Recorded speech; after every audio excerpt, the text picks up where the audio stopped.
El presidente de los Estados Unidos, en el mes de agosto y septiembre del año pasado, estuvo ventilando una intervención militar contra Venezuela. Intervención militar en Venezuela. Los derechos humanos en peligro. Una intervención militar en Venezuela para poner fin a la crisis actual albergaría peligros aún peores para los derechos humanos y podrían redundar en un clima de mayor represión. Existen voces de la política internacional que piden una intervención militar en Venezuela, alegando que esa es la única salida posible a la crisis en el país. El presidente estadounidense habría dejado claro que todas las opciones están sobre la mesa, refiriéndose justamente a toda esa posibilidad, mientras que por otra parte la líder opositora venezolana María Corina Machado habría asegurado a un medio de comunicación que la única estrategia que queda en Venezuela es una intervención internacional, señores. Queridos amigos, reunidos esta noche en Rosario, desde Caracas quiero transmitirle mi agradecimiento a Gerardo Bongiovanni y a su equipo de la Fundación Libertad por el honor de compartir estos minutos con ustedes. Al secretario general de la OEA, Luis Almagro, y a don Mario Vargas Llosa, el reconocimiento y el afecto de todos los venezolanos por ser grandes amigos de la Venezuela libre. Esa Venezuela que hoy está de pie y decidida a derrotar un Estado criminal que de manera intencional ha traído el hambre, la miseria, la violencia y la muerte a nuestra tierra y con ello provocar este éxodo de millones de venezolanos.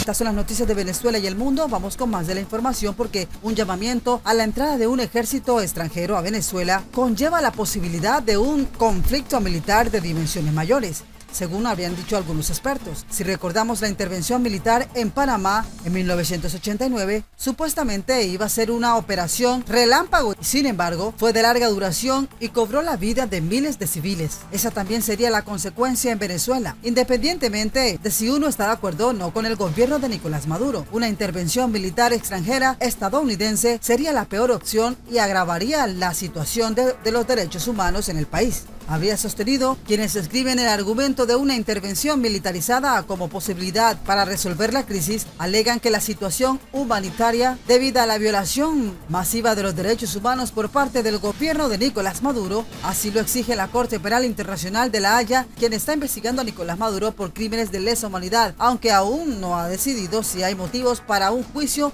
en su contra. El objetivo de una intervención militar sería, según la oposición, forzar a Maduro a abandonar el poder y así poder convocar nuevas elecciones, pero afirmar que la única solución para defender los derechos humanos en Venezuela es la entrada de soldados de un ejército extranjero con el peligro latente, por ejemplo, de ataques aéreos, resulta realmente bastante paradójico, ya que sería justamente la población civil la que saldría más perjudicada y perdería sus derechos más fundamentales. Así lo habrían dejado claro, señores. Estas son las noticias del momento. Continuamos con más de la información.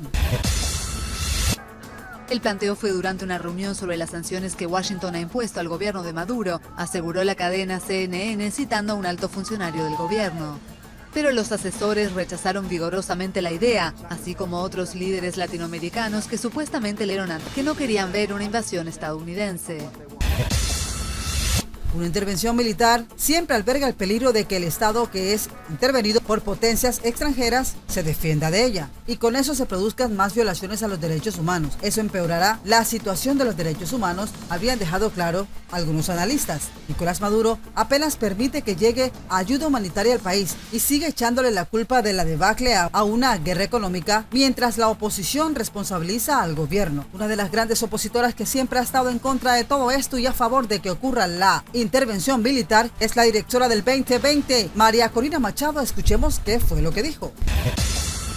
Que de manera desesperada han sido acogidos entre otros países en la Argentina. Ese Estado criminal que ha demostrado que no está dispuesto a dejar el poder en Venezuela, sino con la aplicación concertada y decidida de fuerzas internas y externas, que asumimos el desafío histórico y la responsabilidad ética de parar la muerte y la destrucción de una nación sin demora. Son las horas más oscuras, las horas más peligrosas, las horas donde hemos visto la crueldad, el coraje, el cinismo y la maldad. Pero son también las horas más luminosas, las horas del coraje, las horas de una ciudadanía unida que lo ha arriesgado todo y que ha cooperado y ha sido solidaria y generosa. Bien, y continuamos con más noticias importantes. Seguimos con más de lo que dijo María Corina Machado. Para defender a cada uno de aquellos venezolanos perseguidos, atacados, brutalmente humillados. Las horas de la cooperación y la solidaridad en personas como ustedes, que han tenido la visión de llamar las cosas por su nombre, el coraje de arriesgar sus posiciones por la defensa de los valores superiores de la República y de la humanidad. Desde Venezuela quiero garantizarles que este compromiso con la Venezuela libre, justa y democrática es indoblegable, que esta lucha no tiene vuelta atrás y que estamos convencidos y seguros que pronto veremos emerger una Venezuela que dejará atrás para siempre.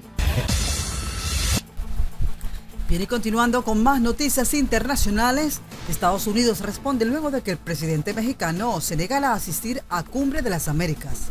La Cumbre de las Américas despega este lunes en Los Ángeles con fuertes turbulencias tras la exclusión de Cuba, Nicaragua y Venezuela, así como la deserción del presidente de México de este encuentro, en el que la crisis migratoria es el plato fuerte. No voy a la cumbre porque no invita a todos los países de América, y yo creo en la necesidad de cambiar la política que se ha venido imponiendo desde hace siglos. La exclusión, habría dicho el presidente mexicano Andrés Manuel López Obrador. Desde hoy hasta el viernes se celebra en Los Ángeles la Cumbre de las Américas con Estados Unidos como país anfitrión y el arranque llega rodeado de turbulencias. Washington ha confirmado que no invitó a Cuba, Nicaragua y Venezuela por considerar que no cumplen con los estándares democráticos. Aunque se esperaba una decisión en este sentido, aún no había confirmación oficial de la lista de invitados. Desde La Habana hablan de una decisión inaceptable y antidemocrática. Varios países de la región han demostrado su solidaridad con los países excluidos, entre ellos Chile. Pese a que el mandatario estadounidense Joe Biden le instó a asistir, en su lugar estará el canciller Marcelo Ebrard. Washington confirmó el lunes que no invitará al encuentro a los gobiernos de Cuba, Venezuela y Nicaragua. Estados Unidos sigue manteniendo reservas sobre la falta de espacios democráticos y la situación de los derechos humanos en Cuba, Nicaragua y Venezuela, dijo a un medio de comunicación un funcionario del gobierno de Biden al explicar la decisión. Tenemos que respetar la tradición democrática de la Cumbre de las Américas, sostuvo el jefe de la diplomacia estadounidense para América Latina. Los presidentes de México y Honduras, Andrés Manuel López Obrador y Xiomara Castro, han renunciado a participar en señal de protesta y enviarán a sus cancilleres. El presidente de Uruguay ha tenido que suspender su participación tras haber dado positivo por COVID-19. Hemos escuchado al presidente López Obrador, entendemos su posición al respecto y esperamos poder trabajar con su ministro de Exteriores, Ebrard. También hemos escuchado las perspectivas de otros países vecinos. Nosotros reconocemos y respetamos la postura de nuestros aliados de apoyar al diálogo inclusivo. Brian Nichols, quien también participa de una reunión de la sociedad civil en el marco de la Cumbre de Los Ángeles, el diplomático habría dicho que Venezuela estará representada por un delegado de Juan Guaidó, líder opositor a quien Estados Unidos y unos 50 países más reconocen como el presidente interino del país de Venezuela. El evento ya es un fracaso neoliberal que aísla y desconecta a Estados Unidos de nuestra América. Se conocen presiones y chantajes, habría escrito en la cuenta de Twitter el canciller cubano Bruno Rodríguez. El presidente Miguel Díaz-Canel ya habría dicho que no asistiría, mientras que por su parte el líder disidente cubano Manuel Cuesta Amorúa denunció en su cuenta de Twitter que el gobierno impidió el viaje de opositores a la cumbre, un régimen excluyente que protesta cuando lo excluyen. Sostuvo los presidentes de Honduras, Xiomara Castro, quien se alineó con ANLO, y de Guatemala, Alejandro Yamatei, cuya gestión ha recibido duras críticas de la Casa Blanca. Ya anunciaron que tampoco asistirá el presidente de Uruguay, Luis Lacalle Pou, quien canceló el lunes su viaje tras dar positivo al COVID-19.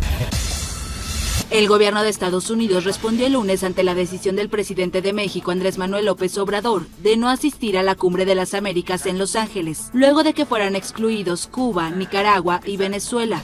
En su lugar estará el canciller mexicano Marcelo Ebrard. Ciertamente hemos escuchado del presidente López Obrador hoy. Entendemos su posición al respecto. Como dije antes, estamos deseosos de colaborar con el secretario de Relaciones Exteriores, Ebrard. El hecho es que México es un socio importante en una variedad de temas. Usted mencionó uno de ellos, la migración. Hay muchos otros temas. El presidente de Bolivia, Luis Arce, también ha dicho que no viajará a Los Ángeles si no van todos, mientras el bloque de 14 naciones del Caribe también han puesto en duda su presencia. Durante la semana habrán reuniones de la sociedad civil, encuentros académicos y de líderes empresariales. Las plenarias presidenciales están previstas para el jueves 9 y el viernes 10. La cumbre, que concluirá el viernes y se celebra con la guerra en Ucrania como telón de fondo, permitirá a Biden reunirse con algunos de sus colegas, como el brasilero Jair Bolsonaro, quien tiene previsto llegar el jueves. Según un funcionario estadounidense, el gobierno de Estados Unidos sigue manteniendo reservas sobre la falta de espacios democráticos y la situación de los derechos humanos en Cuba, Nicaragua y Venezuela. La principal posición del presidente es que los dictadores no deben ser invitados, lo cual es la razón. El presidente Biden y la primera dama esperan dar la bienvenida al presidente Obrador y a la primera dama de México a Washington en julio para una visita bilateral. En esa reunión, el presidente Biden y el presidente Obrador tendrán la oportunidad de llevar a cabo los trabajos de la cumbre. Caminaremos por nuestra libertad. Una caravana con miles de migrantes de Venezuela, Honduras, Nicaragua y otros países salió este lunes bajo una intensa lluvia desde Tapachula, en el sur de México, con la intención de recorrer a pie más de 3.000 kilómetros para llegar a Estados Unidos. Le decimos a los mandatarios de los países que hoy se reúnen en la Cumbre de las Américas que las mujeres y los niños migrantes, las familias migrantes, no somos moneda de cambio de intereses ideológicos y políticos, habrían declarado a un medio de comunicación. Un delegado de Juan Guaidó, el líder opositor venezolano a quien Estados Unidos y unos 50 países más reconocen como presidente interino, asistirá a la cumbre. Y el mandatario de Venezuela, Nicolás Maduro, afirmó que el presidente argentino, Alberto Fernández, que sí asistirá, llevará la voz de América Latina y el Caribe. El mandatario cubano, Miguel Díaz-Canel, ya había dicho que no acudiría. Otros presidentes como la de Honduras, Xiomara Castro, y el boliviano Luis Arce han dicho que no viajarán a Los Ángeles si no van todos. El presidente de Guatemala, Alejandro Yamatei, criticado por la Casa Blanca, tampoco asistirá.